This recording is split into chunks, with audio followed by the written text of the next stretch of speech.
Bonjour, aujourd'hui notre histoire s'intitule « Aux urgences ».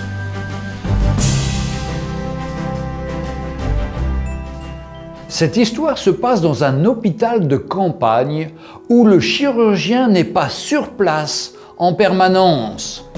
Un médecin entra à l'hôpital en hâte après avoir été appelé pour une opération urgente. Il répondit à l'appel, changea rapidement ses vêtements et alla directement au bloc opératoire. Là, il trouva le père du garçon qui faisait les 100 pas dans le hall. En voyant le médecin arriver, le papa s'écria « Mais pourquoi avez-vous pris tant de temps pour venir? Vous ne savez pas que la vie de mon fils est en danger?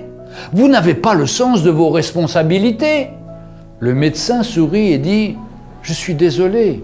Je n'étais pas dans l'hôpital et je suis venu le plus rapidement possible après avoir reçu l'appel.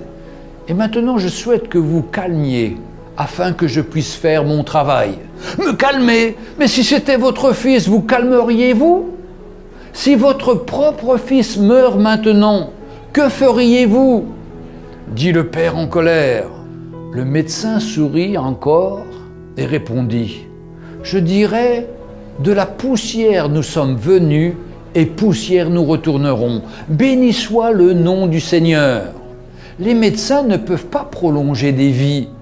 Allez et priez pour votre fils. Nous ferons de notre mieux par la grâce de Dieu. » « Oh, c'est facile de donner un conseil quand on n'est pas concerné, » murmura le père. L'opération dura quelques heures, après lesquelles le médecin sortit, satisfait et content.